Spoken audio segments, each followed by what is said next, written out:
The food on the table had been heated and reheated. Victoria Vance waited until 1 in the morning, but I never came, because I was already on a flight out of the country. Just a week ago, a critical company secret was leaked. Victoria's personal secretary, Ethan Pierce, publicly framed me for it. No one believed him, but she was the only one who slapped me across the face in front of everyone and threw me out of the company. Heartbroken and disillusioned, I left a signed divorce agreement and walked away. But not long after the plane took off, gasps of surprise erupted from the other passengers.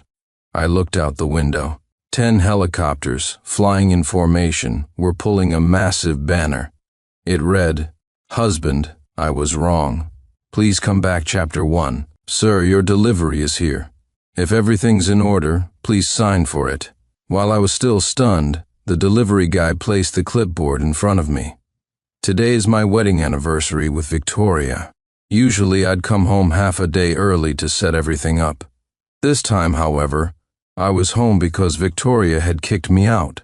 The delivery guy, seeing me spaced out, didn't say anything and just directed his crew to start moving things into my house. This was actually the 3rd time I'd ordered these items. Because of their high value, the delivery guy had a vivid memory of me. In fact, pretty much everyone in the neighborhood knew I was a wife-doting maniac. Just setting up for an anniversary celebration cost upwards of $200,000. And every single time, I did all the decorating myself, never letting anyone else help. The saying among the wives in our building slowly became a running joke. If you're going to marry a man like Sincere Clark. A female neighbor passing by saw the decorations and came over to help, teasing me warmly, Big C, spending a fortune on the anniversary decorations again, huh? Mrs. Clark is so lucky. Their words were filled with nothing but genuine blessings and envy. To be honest, plenty of women had pursued me over the years, both openly and secretly, even knowing I was married. I was tall, handsome, and a multi-billionaire. They all assumed a man like me couldn't possibly stay faithful to just one woman. But after I had turned down the 72nd woman, they finally accepted just how much I loved Victoria. Naturally, though they had barely ever seen her, they assumed Victoria must love me just as deeply. After all, what woman could possibly resist a man like me? But they were utterly wrong. If the other person doesn't have you in their heart, everything you do just makes you a simp. For 3 years, whether it was her birthday, our anniversary, or any holiday big or small, I would spend the entire day setting the scene. Because she once said that love isn't maintained with money. It wasn't about booking a luxurious venue for millions of dollars. That wouldn't necessarily make a girl happy. Only personal effort could show true sincerity. She said even in a tiny studio apartment, sharing a simple $10 cake would be enough to make her happy. So I always arranged every scene myself, and I even baked the cakes by hand. But she never once showed up. The one and only time she did was when Ethan Pierce canceled on her, and she came home early. In a fit of pique, she smashed the cake I had spent 3 hours making into a pulp. Then she turned around and happily ate a cheap $10 slice of cake from a dessert shop that Ethan had sent over. I kept asking myself, where did I go wrong? What wasn't I doing right? It wasn't until a chance discovery later that I found out. Before Victoria and I ever met, someone else had already entered her life. After learning the truth, I didn't get discouraged. Instead, I redoubled my efforts to be good to her. They say proximity breeds affection. We were husband and wife. I believed that if I just treated her well enough, her heart would eventually belong to me. But I see now that I was wrong, devastatingly wrong. Victoria's heart was already filled to the brim with Ethan Pierce, so full there wasn't a single crack for me to squeeze into. Chapter 2.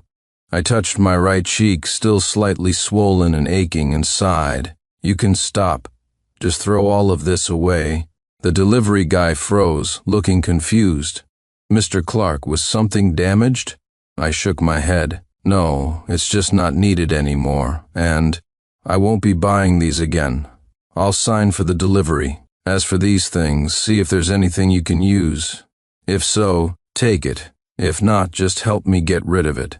Before they could say anything, I walked away. Back in the room, I sat on the sofa, my face a mask of bewilderment. It took a full half-hour for the light to return to my eyes. The first thing I did was make a phone call. "Zachary, draw up a divorce agreement for me. I need it at my house in an hour." Without waiting for his reply, I called my dad.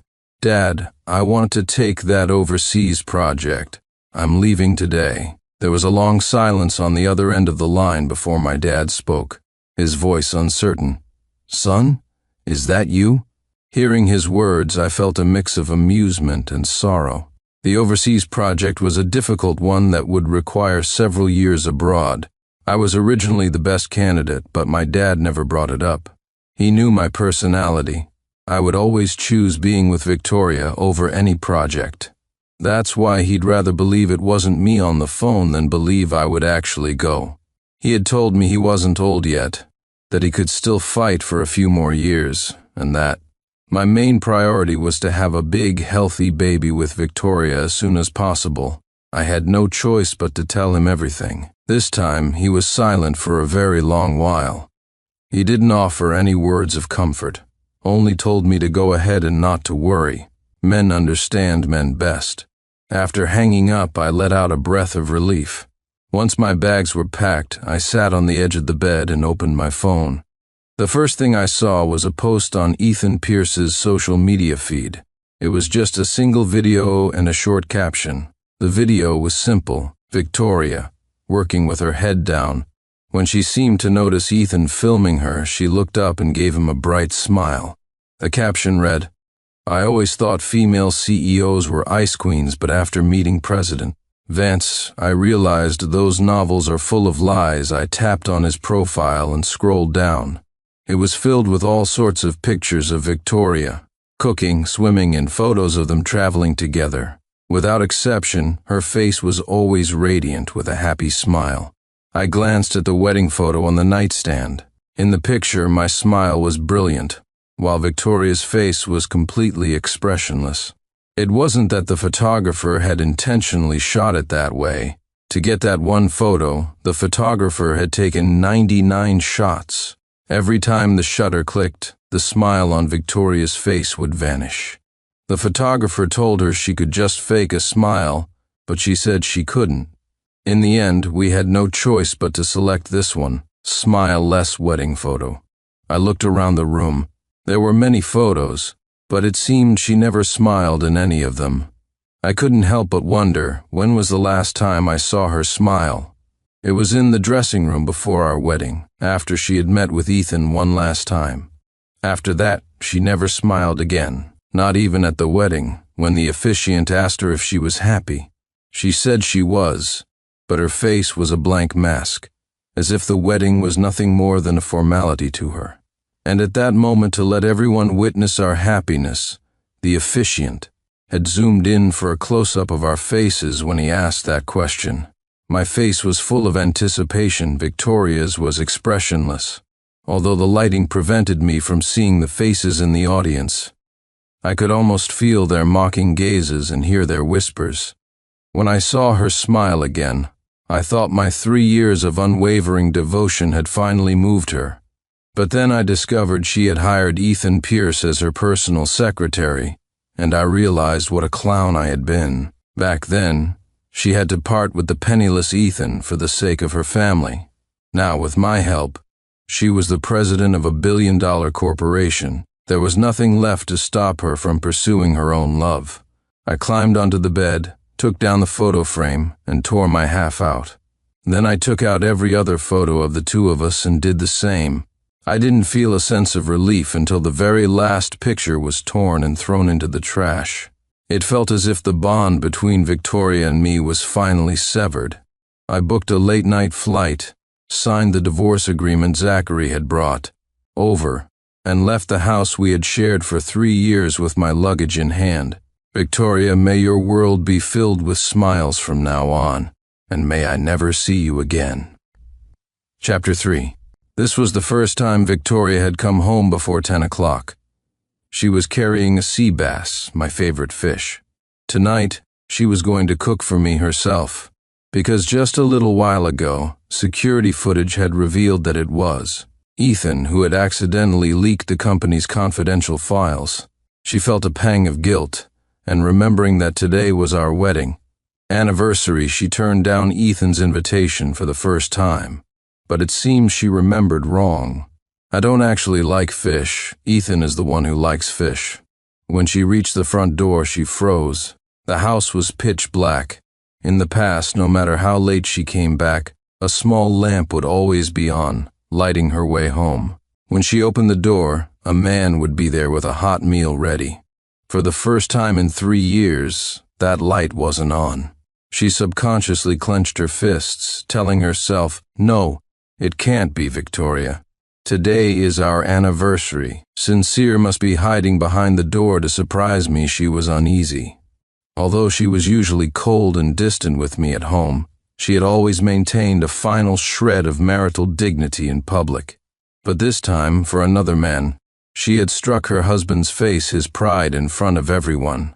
She opened the door.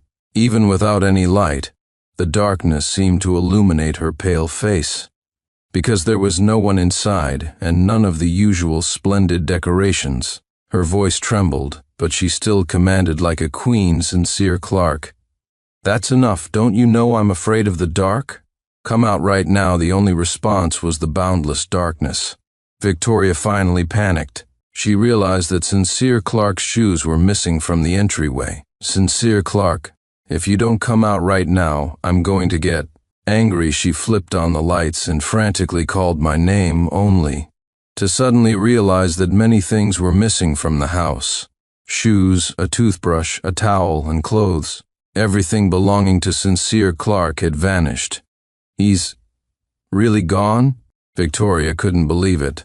Then, as if remembering something, she stumbled into their bedroom, bumping into tables and chairs and getting bruises. But she paid them no mind. As she entered, the room was as tidy as ever, but she let out a scream. The photos, where are the photos? Every picture in the room that had Sincere Clark in it was gone. On the nightstand, the Victoria in the wedding photo stared back at the real Victoria with an expressionless face. The trash can had no liner, clearly. It had already been thrown out. If I had been there to see Victoria's reaction, I would have been astonished. In these 3 years, she had seemingly never shown any other emotion towards me. The two of them were like strangers living in the closest proximity. Victoria sat on the edge of the bed, utterly devastated. Suddenly, she noticed something. Her hand trembled as she reached for the nightstand. A divorce agreement. Sincere Clark's name was already signed at the bottom. All she had to do was sign her name, and the agreement would be final. She bit her lip, her voice hoarse. "Sincere. He wants to divorce me? No, I won't sign it." She tore the agreement to shreds in a fit of rage, dialing my number over and over again. But I had already blocked her and turned off my phone. It was a number she would never be able to reach. Tears dripped onto her phone, blurring the screen. She just kept dialing, muttering to herself, "Pick up, please, just pick up the phone." I was wrong. I was so wrong. After the 30th unanswered call, she suddenly opened her contacts and called my dad. "Dad, do you know where Sincere is? Please, I'm begging you. Tell me." At first, my dad was reluctant to say anything, but hearing his daughter-in-law sobbing uncontrollably on the phone, his heart softened, and he told her where I had gone. He tried to comfort her. "Victoria, my dear, just let Sincere have some time to himself. It's always better to mend than to break." My dad had seen how much I used to love Victoria, and if possible, he didn't want us to divorce. After hanging up, Victoria wiped away her tears and checked the time on her phone. My flight had already taken off. Without hesitation, she made a call. "Zachary, get me 10 high-speed helicopters in 5 minutes. If you're a second late, you can clear out your desk." Zachary asked cautiously, "President Vance, are you going to..." Victoria clutched the shredded divorce agreement, her voice trembling. "I'm going to bring my husband back." Chapter 4. Watching the buildings below grow smaller and smaller, A faint sense of disappointment mixed with relief washed over me. Just as I'd expected, Victoria hadn't shown up. She was probably having a candlelight dinner with Ethan right now. She wouldn't get home until tomorrow, and when she saw the divorce agreement, she'd probably sign it calmly. I pulled down the window shade and slowly closed my eyes. It's hard to suddenly let go of someone you've loved for 7 years. But I understood it's better to rip the Band-Aid off than to prolong the pain. Time would heal all wounds. Just as I was drifting off to sleep, the entire plane suddenly erupted in commotion. No, it was the passengers who erupted. At this hour, even night owls would have been asleep without their phones to play with. After all, this was a long international flight. I opened my eyes, looking at them blearily. A passenger by the window had opened his shade and was staring outside as if he'd seen a ghost. Holy crap, am I still dreaming? There are 10 helicopters chasing us out there, dude. It's real, but how can a helicopter possibly keep up with a plane? No, wait, I must be dreaming too. Wake up, damn it, don't be so dramatic. Those are the new high-speed helicopters. Their top speed isn't much slower than a passenger jet. But this tech isn't widespread yet. Whoever's using them must be someone important. Forget the science lesson, dude. They're coming right for us. It's not some terrorist organization, is it? Whoa, don't jinx it. What terrorist organization has tech this advanced? Hey buddy, open your shade so I can see. While I was still trying to process what was happening, the guy next to me couldn't help but ask. I immediately opened my shade, and sure enough, there were 10 helicopters, and they were closing in fast. No wonder someone thought it was a terrorist attack. Even if they had no weapons, just getting too close could cause a collision that would kill everyone on board. But what no one expected was that the helicopters would stop once they reached a certain distance on our right side. While everyone was still confused, the 10 helicopters formed a line and unfurled a massive banner between them. The banner was covered in fluorescent lights, making it stand out brightly even in the dead of night. Someone squinted and made out the huge letters on it, then stood there, completely dumbfounded. It read, "Husband, I was wrong. Please come back." The man rubbed his eyes hard and looked again. The words were still the same. He couldn't help but pinch the neck of the passenger next to him and exclaim, "Dude, are my eyes playing tricks on me?" "What does that say? Stop pinching, you're not seeing things." "It's not a terrorist attack. There must have been a gas leak on the plane, and we're all hallucinating." "Are you telling me this huge spectacle is a woman chasing after a man? My God, who on earth is behind this, hiring 10 helicopters to chase a plane just to get a man back? Is this a novel? The main thing is, anyone who can deploy helicopters like this must have some serious status." "All to chase a man?" "Exactly, and that man is on this plane. Who is he? I want to see what kind of 3-headed, 6-armed beast could drive a rich lady this crazy." It could also be a rich grandma. Even better. The passengers chattered on, and when someone asked who the man was, my heart skipped a beat. But then I thought, it's not me, so what do I have to be nervous about? The guy next to me gave me a strange look and leaned in to whisper, "That husband. It's not you, is it?" I shook my head. Impossible. Did I not know what Victoria was like?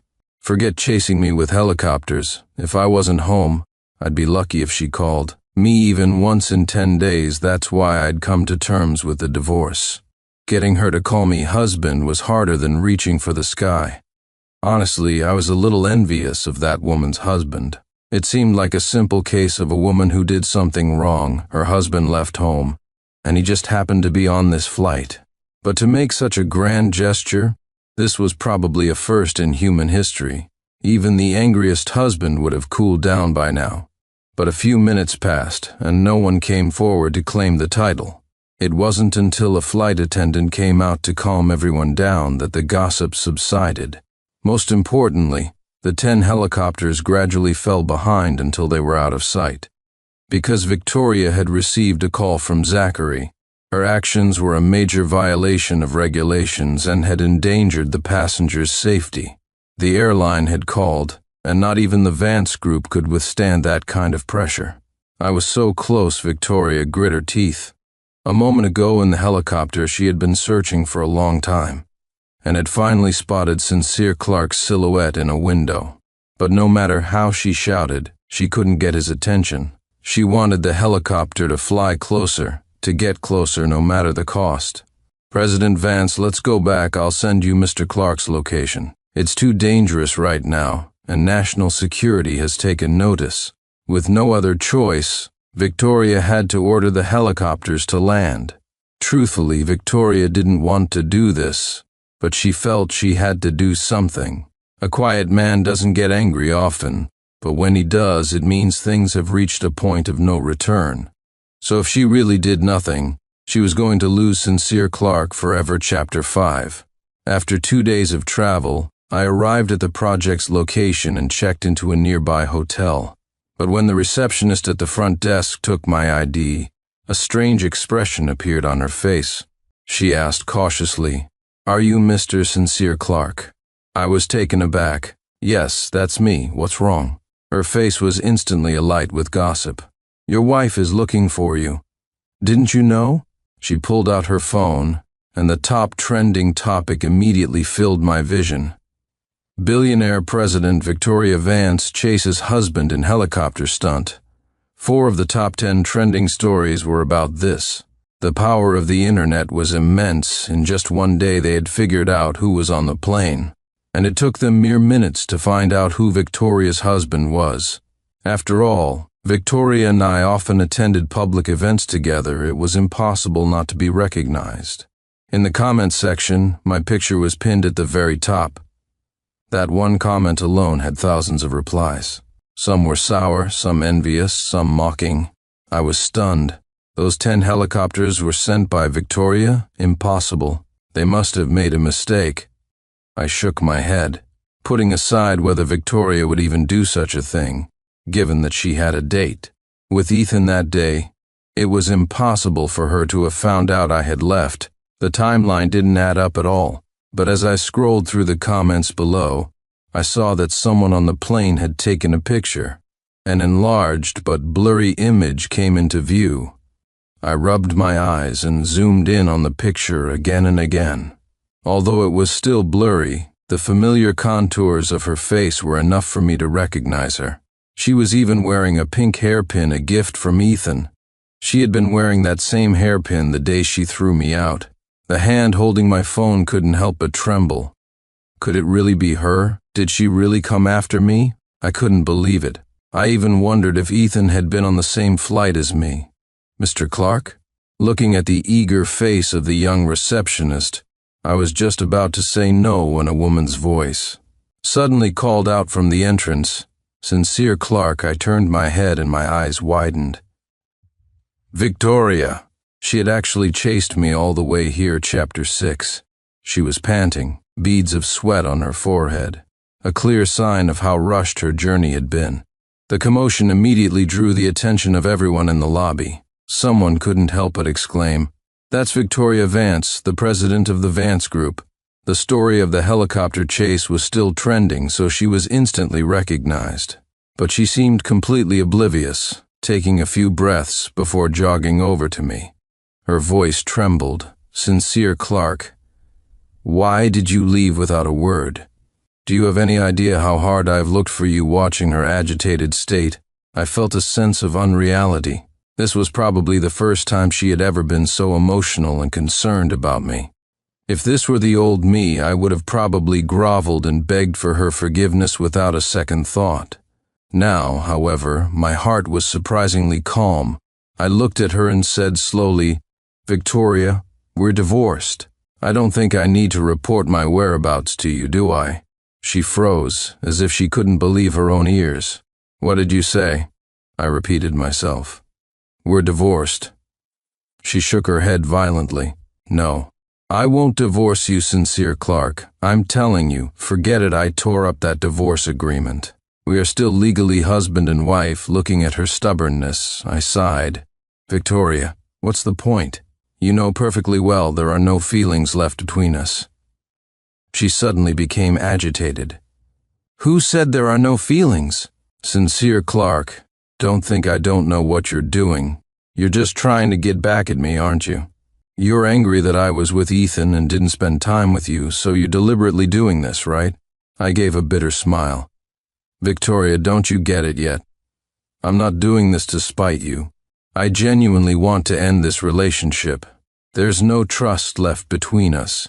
Continuing like this will only bring torment to us both. She suddenly fell silent, a flicker of panic in her eyes. No, it's not like that. Sincere Clark, give me one more chance. I had my reasons. What reasons? I looked at her, but she just stammered, unable to form a coherent sentence. I suddenly laughed. Victoria had always been an incredibly proud person. To be able to fabricate such words on the spot was already her limit. How could she possibly have any real reasons? She should have said those words to Ethan, that she had her reasons, that she had no choice but to marry me and give him up. I didn't look at her again.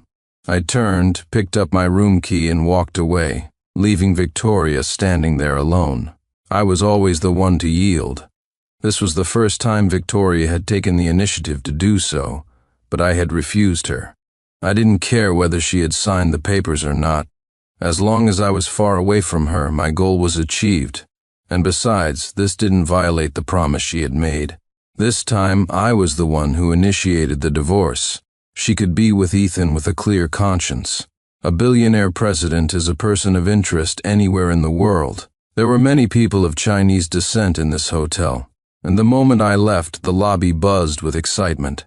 Did I just witness some major drama? I knew there had to be a reason for that crazy husband chasing stunt, so she really did something. Wrong a man can tolerate many things, but a green hat is absolutely unforgivable. Once a cheater, always a cheater.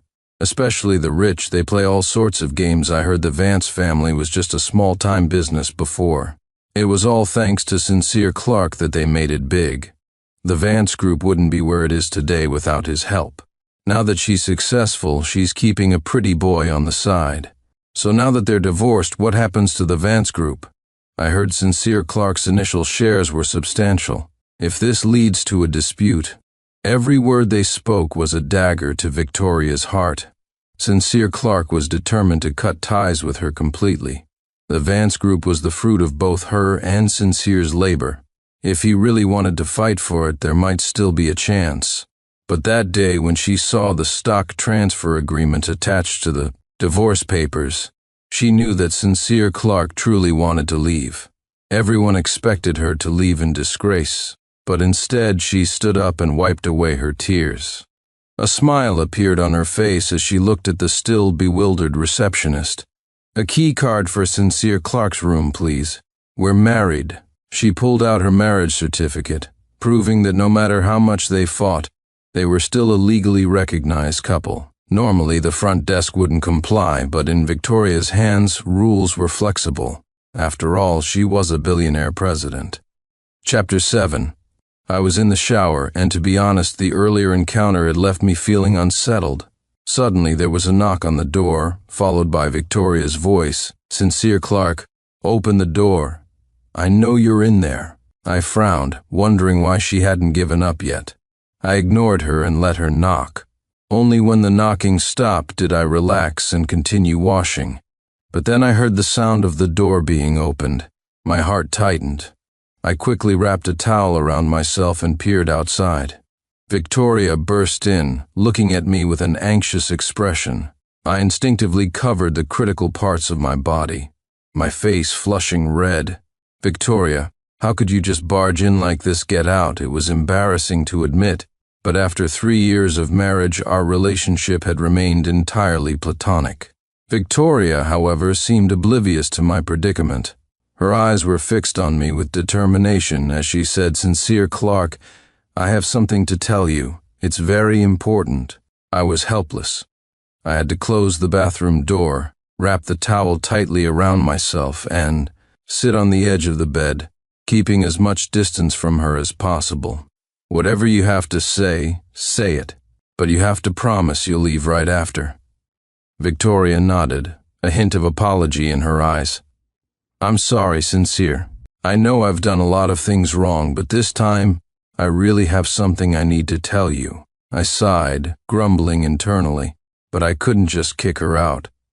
Fine, say it. I'm listening. Victoria took a deep breath, as if she'd made a momentous decision. Sincere, the truth is, Ethan is my brother. I was stunned. The idea was so absurd, I never would have imagined Victoria saying something like that. It was as unbelievable as your college roommate of 4 years suddenly telling you one day, "Hey buddy, I'm actually a girl." This was a Mulan-level revelation. I stared at her, trying to find a hint of a lie in her eyes, but her gaze was unusually steady, without a trace of deception. I frowned, a wave of confusion washing over me. "How come I've never heard you had a brother?" Victoria lowered her head, her voice catching. "I didn't dare tell you before. I was afraid you'd hate me if you knew the truth, but now I can't hold it in any longer. I can't lose you." The Vance family had fallen on hard times because they had offended someone powerful. They were forced to send Ethan away with a different surname to protect him. Years later, unwilling to remain mediocre forever, the Vance family met me, which changed their fate. Their old enemies seemed to have forgotten about them. They let Ethan return, but he continued to live under that identity publicly.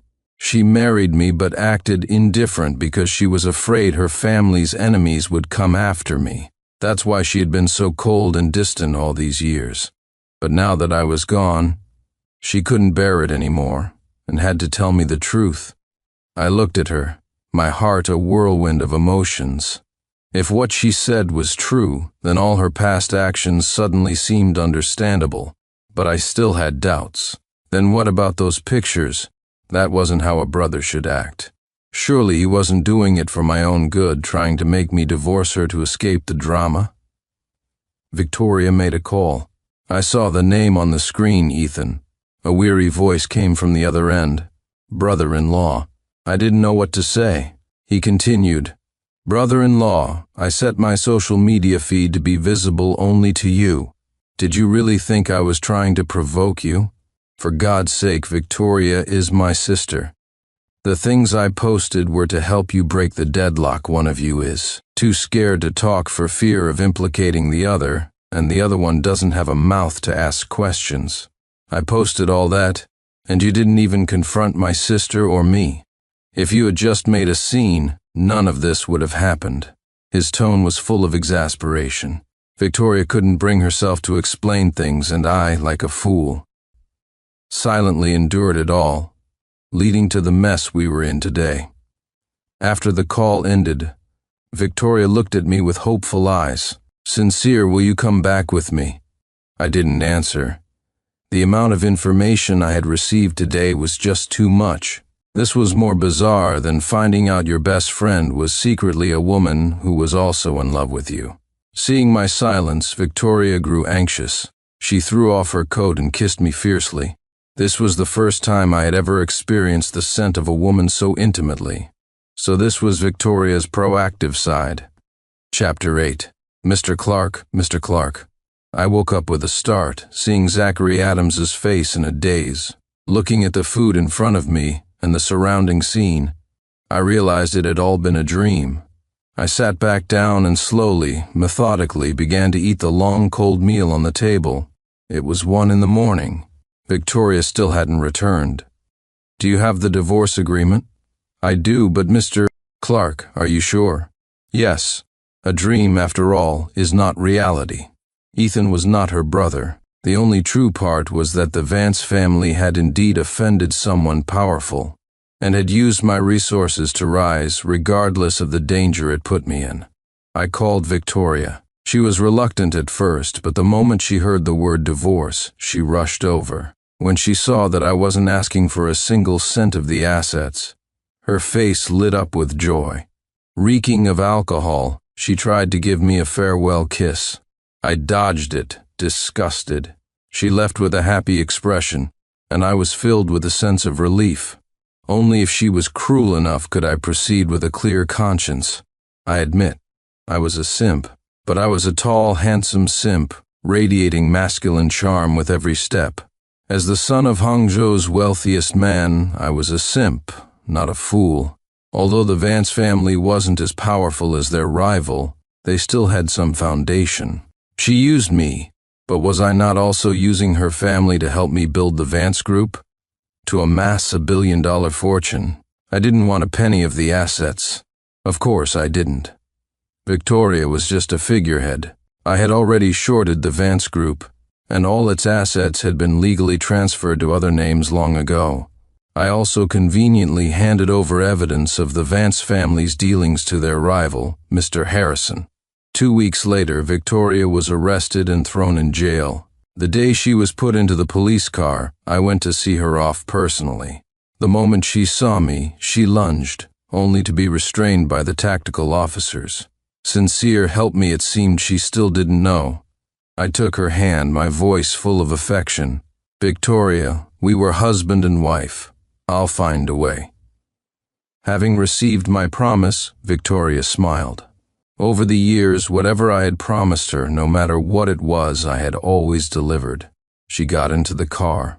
Just then, another person arrived. He shook my hand gratefully.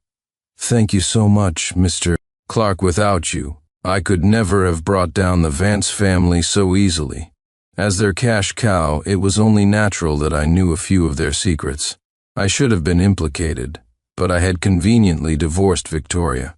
The police car began to shake violently. I could faintly hear roaring from inside. I could just make out the words "Sincere Clark" and "kill." I smiled and handed another crucial piece of evidence to Mr. Harrison.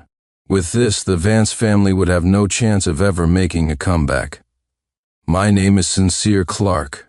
A man can play the part of a simp, but he must be a licking wolf, a calculated predator. The week my sports car, which I'd waited 6 months for, was finally delivered, my wife, Victoria, snatched the keys from me.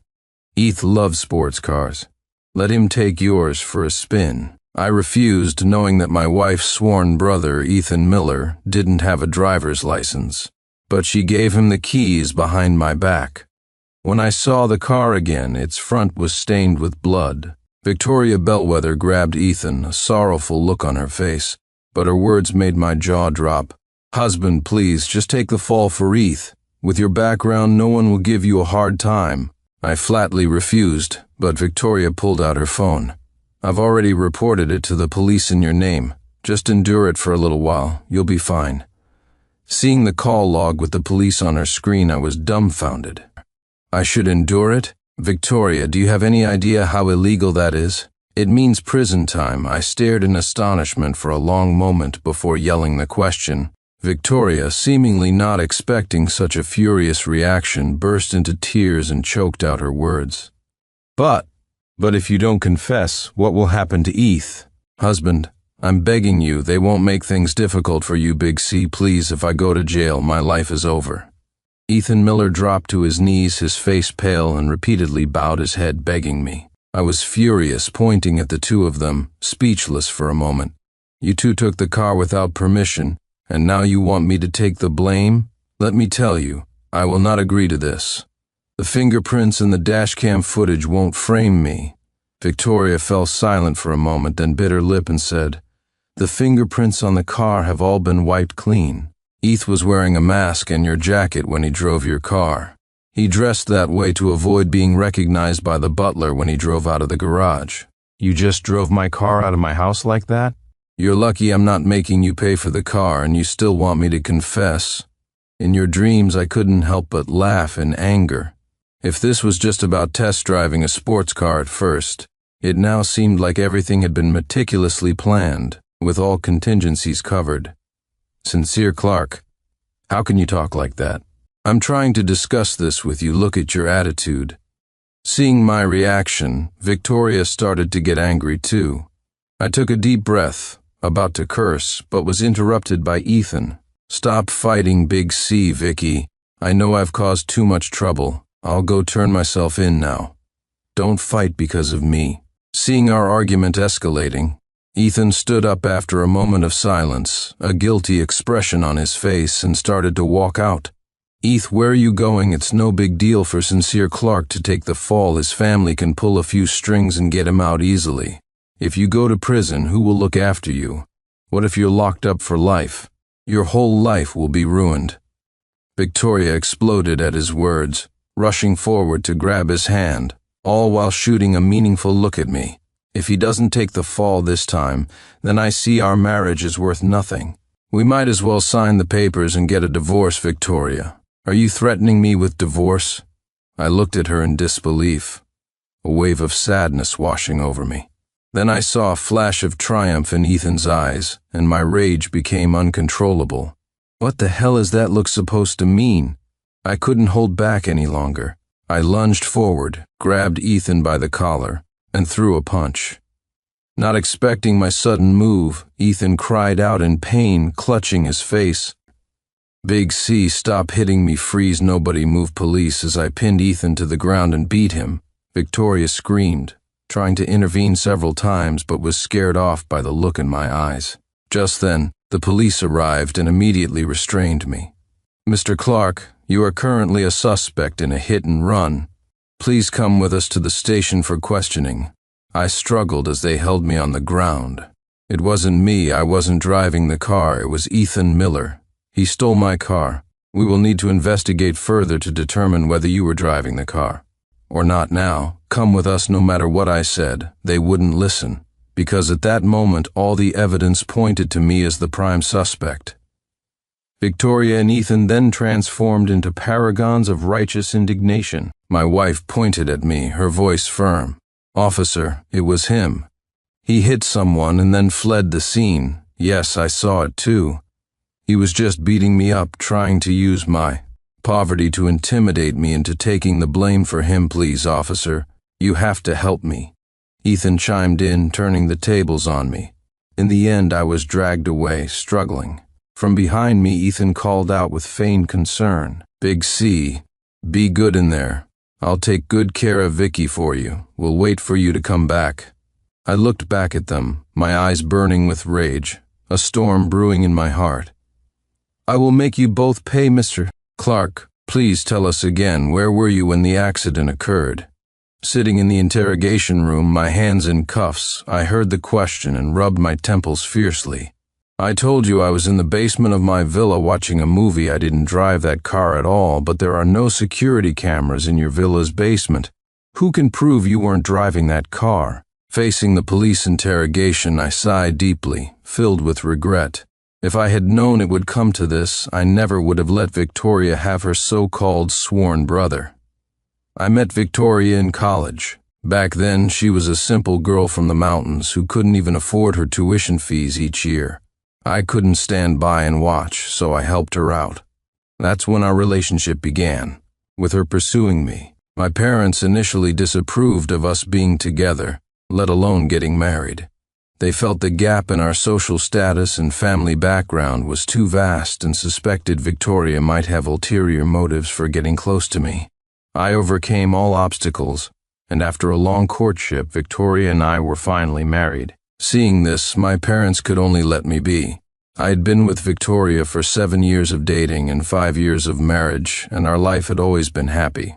But everything changed 2 years ago when she brought Ethan, this sworn brother, into our lives. She suddenly proposed one day, saying that many people still couldn't afford college and that she wanted to sponsor a student. I thought she was remembering how I had helped her and wanted to pay the kindness forward, so I agreed.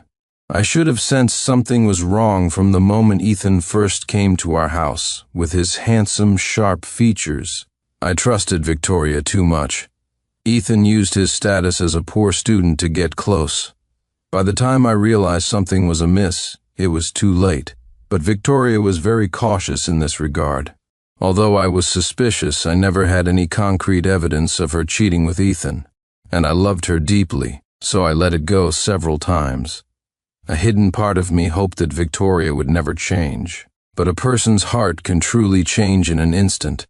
I never expected Victoria to ask me to take the fall for Ethan, or to so blatantly favor and protect him. Thinking of this, I sighed deeply. "Mr. Clark, let's go over the events one more time." The voice brought me back to my senses, and I began to recount the story again. I had already told the whole story over and over, and the police had asked me about it several times in a jumbled order. It was part of the interrogation process. Even though I was incredibly impatient and frustrated, I tried my best to cooperate. But even though I told the truth, there was no solid evidence to support my claims. Helpless, I had no choice but to call my father. I hadn't called my dad in years, ever since I moved out after getting married. He had clearly heard about the incident, and as soon as he picked up the phone, he laid into me. "Now you know to call me. Where were you before? Didn't I tell you that Victoria Bellwether was no good? You should have found someone from a family like ours. Now look, you're in trouble, and Dad has to clean up your mess." Yes, Dad, you're right. I was wrong. I repeatedly admitted my mistake in a low voice. After venting his anger, my father took a deep breath and spoke concisely about my situation at the police station. "The lawyer I've arranged for you is on his way. And leave the police station." Who knew that the moment I stepped out the door, an egg would be thrown at my face, instantly covering me in a foul, fishy smell, accompanied by a chorus of curses. "You have the nerve to come out? Have you no shame? Think you're so great because you're rich? He's out. He's out, that's him, right? Sincere Clark, the heir to the Clark Corporation." I slowly wiped the gunk off my face, frowning and fighting the urge to vomit as I looked at the angry crowd surrounding me. "You still have the nerve to show your face? How did you get out? Who did you bribe? A rich kid's life is different from an ordinary person's. Who wears an 87,000 watch to a police station? You have to give us an explanation. Why doesn't he have to be detained?" The group of people got closer as they spoke, demanding an explanation, attacking everything from my hairstyle to my clothes, saying I didn't look like a good person. I was stunned by the barrage of questions and insults, unable to react for a moment. Then, as if remembering something, I pulled out my phone, which had been confiscated by the police. I opened the social media app and, sure enough, saw that the incident had become the #1 trending topic in the city. Rich heir hits pedestrian, flees the scene. I was shocked and angry. Before I could deny anything, the crowd surged closer. The officials stood by idly, as if they saw nothing. It was clear everyone saw me as a spoiled brat who thought he could get away with a hit and run. With the economy in a downturn, the resentment towards the rich was palpable. I didn't hit anyone. "Why are you throwing things at me? Stay back. It really wasn't me. Do you have any proof it was me? You're threatening my safety here," I shouted at the crowd, trying to confront them and clear my name. The next moment, a car pulled up behind me, and a familiar voice called out, "Sir, get in the car." Quickly, I turned and saw the butler, Alfred's, eyes. A sense of relief washed over me. I knew my father had sent him to pick me up. Once I was safely inside the car, I finally had time to look at the news on my phone. What I saw made my blood boil. Yes, I'm very sorry for taking up public resources, but my husband's actions were truly unforgivable. I am deeply sorry. In the video, Victoria, her eyes red and swollen, was tearfully confessing and repenting on my behalf. This had directly led everyone to believe I was the one who hit the person. The authorities will definitely give a statement on this matter. Please remain calm. We will take responsibility for this. Victoria promised tearfully in the video, looking incredibly wronged and pitiful, a stark contrast to her expression when she accused me. I watched her performance coldly and spoke to the butler in the passenger seat. "Alfred, don't take me to my parents' place. Let's go back to my house first." "But Mr. Clark asked you to first." Alfred hesitated, but ultimately did as I asked. "You can wait for me at the door." I knew they were both probably in the villa, so I didn't have Alfred follow me in. I opened the door and went straight upstairs. Alfred seemed to want to say something but held back, probably knowing who was inside the villa. He just sighed and let me go. Before I even got close, I heard Victoria's laughter coming from the living room. "So when do you think you'll actually be back?" "I don't know, Vicky, but it should be soon, right? Didn't you say the Clark family's influence in this city is pretty much unrivaled?" Ethan responded, and Victoria laughed again for a while. "It would be best if he just doesn't what?" I strode forward, interrupting them. Seeing them sitting so close on the sofa, I sneered. Victoria and Ethan were completely shocked, their expressions frozen on their faces. It took them a moment to feign surprise and quickly pull apart. "Sincere, you're back. Did you sort it out that quickly? The Clark Corporation's power is no joke." I watched them act, my anger boiling over. I walked up and without hesitation slapped Victoria across the face, shouting angrily, "Who wouldn't be back? Victoria, were you hoping I'd spend the rest of my life in prison, Big C? Why did you suddenly hit her seeing this?" Ethan immediately tried to rush over. After slapping Victoria down, I threw a punch at Ethan. "Get out. Who the hell do you think you are? You have the nerve to live in my house? Get the hell out." I had hit Ethan twice, and his nose was bleeding. I had trained in Muay Thai, and I didn't hold back much with those 2 punches. Even though I avoided vital spots, it was enough to make him suffer. He cried out in pain, trying to struggle, but the difference in our strength was too great. He was forced to take the beating. I grabbed him by the collar, threw him to the floor, and clenched my fist to hit him again. "Sincere Clark, are you insane?" Victoria, clutching her face, came to her senses and rushed forward, pulling me away with all her might, screaming that I was crazy. I turned and yelled at her, "I'm insane? Victoria, you're the one who's truly sick. It wasn't me who did it, so why did you post that video clarifying things? You'd go this far for Ethan Miller. Aren't we husband and wife? You were just hoping I'd go to jail so you two could run off together, weren't you?" As I spoke, I pulled out my phone and showed her the trending video. Victoria froze, her face suddenly looking unnatural. I was just trying to clear Ethan's name. There were a lot of people online saying the whole thing was strange. I was afraid they would track it back to Ethan, so I had to resort to this, she explained defensively. Then her tone shifted to one of complaint. "Besides, you're fine, you got out, didn't you? Why are you making such a big scene? I know you're not happy about it, but besides you, there was no better person to take the fall as." Victoria spoke. She reached out to touch Ethan's face, her own full of concern, and stood in front of him, speaking to me defiantly. "The fact that you got out so quickly proves I was right. Even if you were really caught, it wouldn't have been a big deal. Sincere, you need to apologize to Ethan right now and pay his medical bills, and we'll let this go. Otherwise, don't blame me for what comes next." Looking at this despicable pair, I almost laughed in fury. Medical bills? He was lucky I didn't kill him. Where did they get the audacity to turn the tables on me and threaten me? What a joke. At that moment, I remembered the person Ethan hit. It seemed like they had barely been mentioned throughout this whole ordeal. The person Ethan hit, where are they now? How are they doing? At this, Victoria fell silent. I frowned and asked again, "Victoria, I'm talking to you, the person Ethan hit. How are they now?" Hearing my question, Victoria snorted coldly. "What do you mean, the person Ethan hit? It was clearly you who hit them. How would I know how they are? I wasn't there." Her acting was impeccable, and she was extremely wary of me, afraid I might get some evidence that would land Ethan in jail. Hearing this, I turned to leave, having no desire to continue the conversation. I took out my phone and asked my assistant to find out which hospital the victim of the incident was in. My assistant was fast. In just 10 minutes, he sent me not only the hospital's name but also the person's life story. Does it hurt? Sincere has trained in Muay Thai. That's why it hurts so much. How could he do this? What did you ever do wrong? Just as I got the address and was about to go downstairs, I heard Victoria's anxious and pained voice comforting Ethan from behind me. I stopped and turned back. "What do you want now?" Seeing me, Victoria immediately blocked Ethan again and questioned me. Seeing her instinctive protectiveness, my anger surged. I restrained the urge to get physical and gritted my teeth.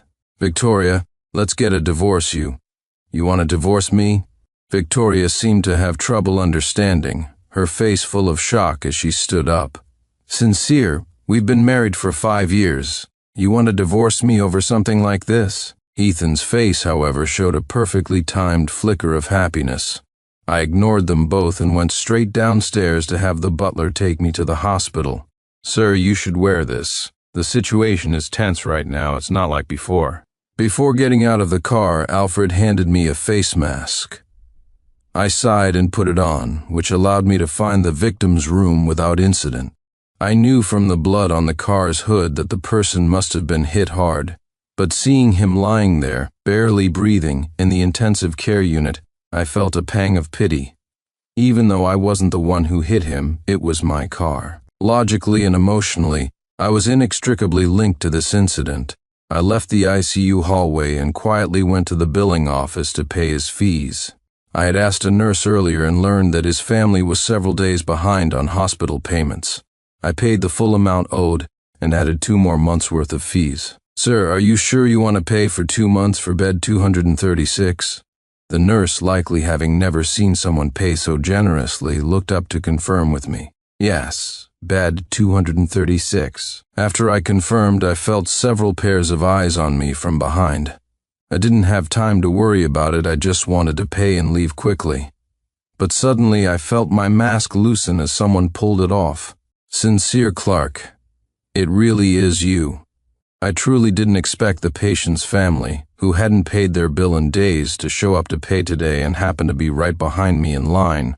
Hearing bed 236% had already felt wrong, and now, with my mask off, their anger was uncontrollable. "Sincere Clark. It's Sincere Clark.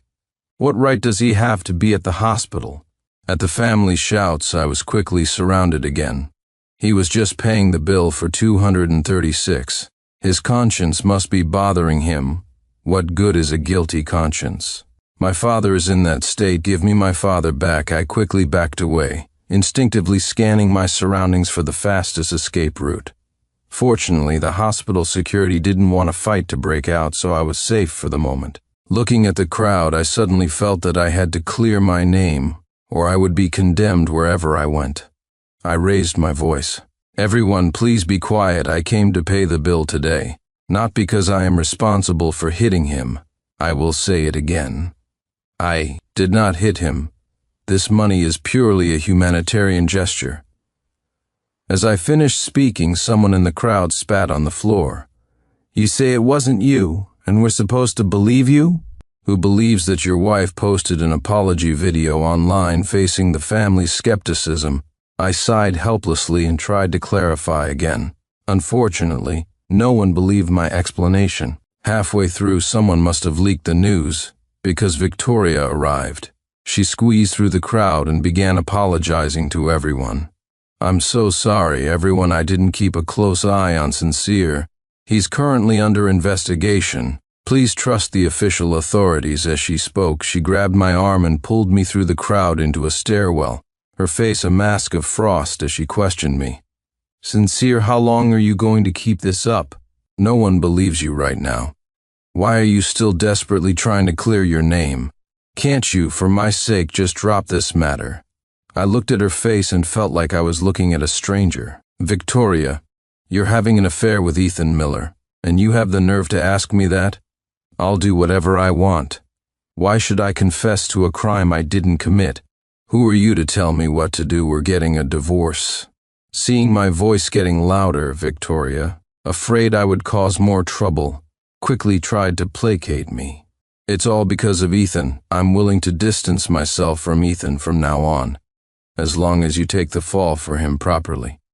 I looked at her pleading face, fell silent for a moment, and then slowly nodded. Victoria was stunned, then a flash of ecstasy crossed her face. I paid her no mind, simply took out my phone and pressed play. "As long as you take the fall for him properly." Victoria's face stiffened, then turned deathly pale.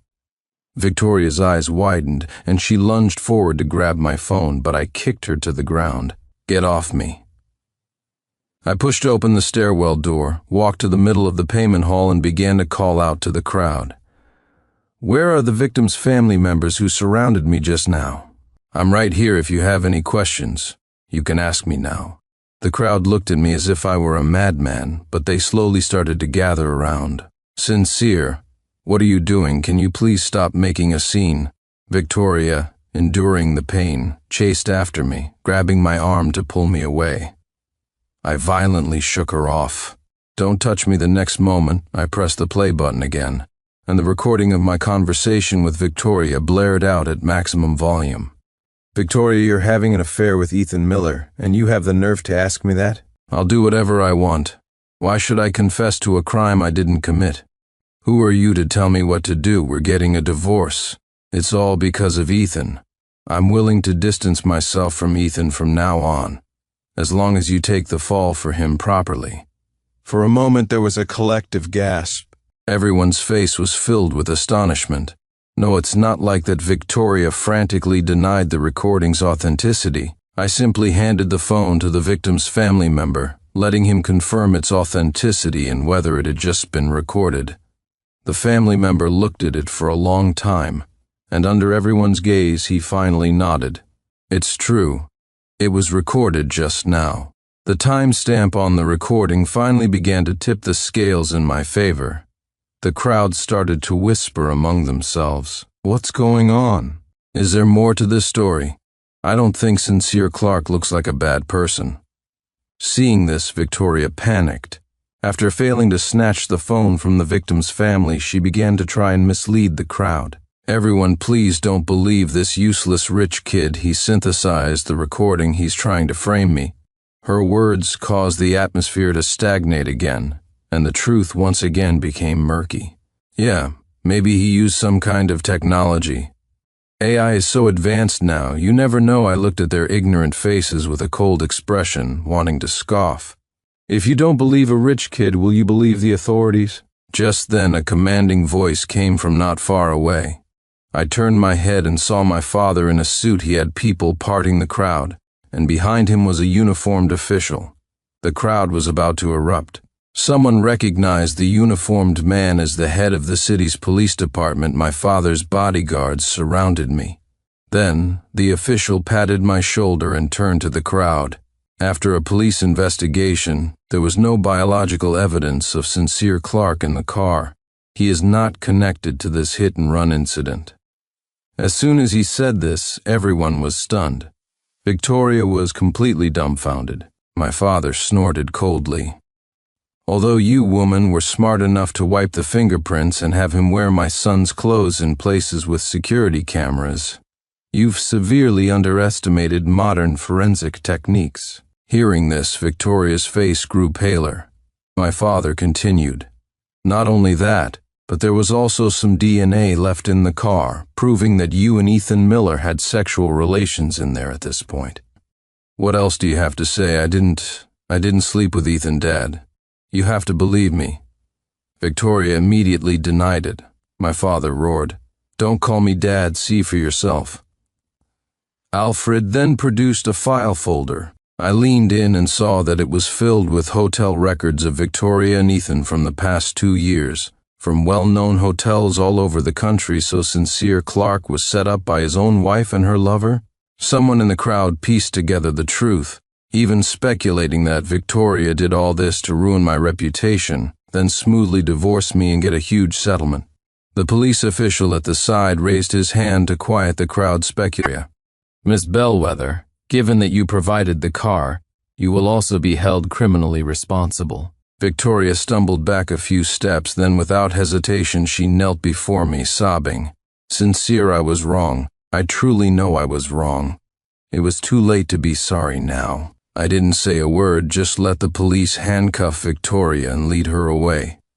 After learning she could be sentenced to many years in prison, Victoria panicked. To earn credit for meritorious service, she spilled everything in the police interrogation room like beans from a bamboo tube. It turned out that she initially hadn't expected Ethan to hit someone, she just wanted him to have some fun. When the accident happened, she felt she had no choice but to ask me to take the blame.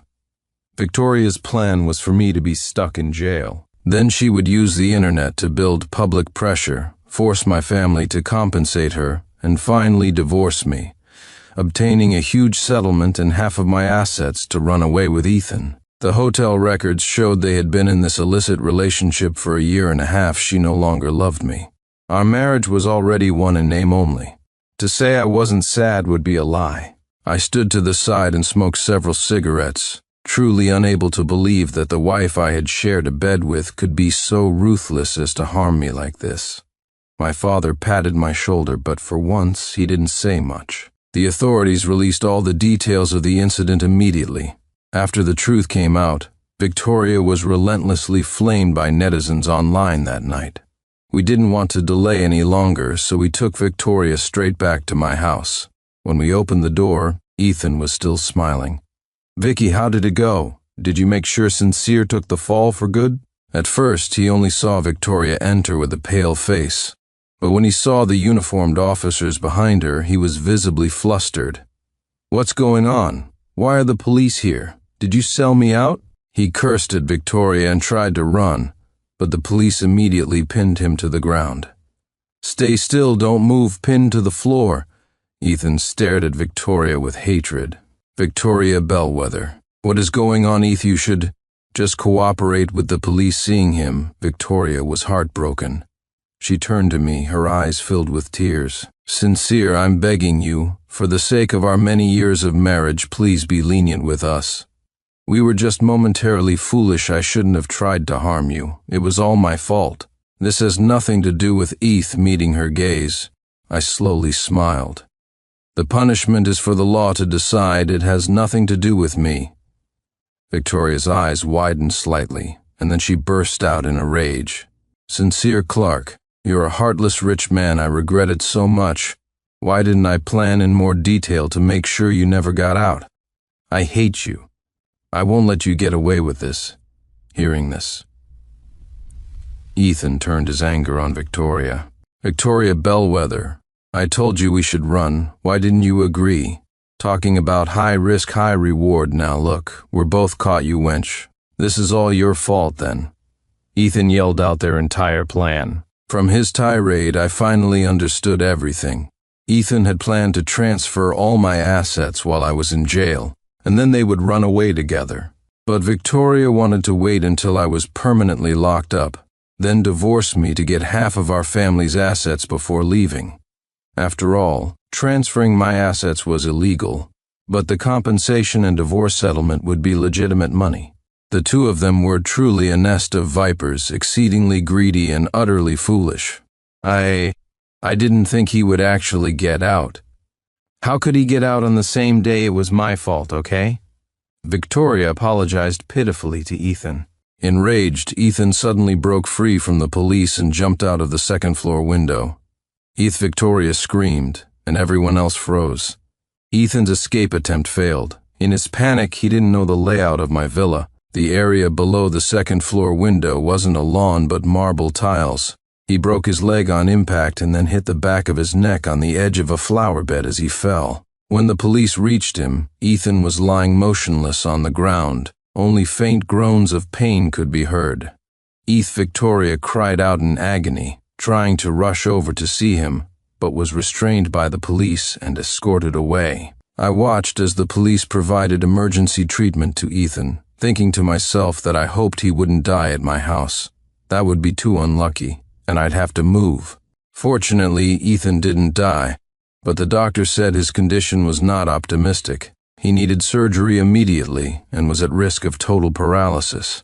Before the surgery, the first thing he did when he regained consciousness was to curse me and Victoria. "Sincere Clark, it's all because of you. I ended up like this. Because of you. You'll die a miserable death." I honestly had no idea how he came to that conclusion. He was the one squatting in my house, and he was the one who tried to escape by jumping when the police arrived. From beginning to end, it had nothing to do with me. "Victoria Bellwether, you hussy.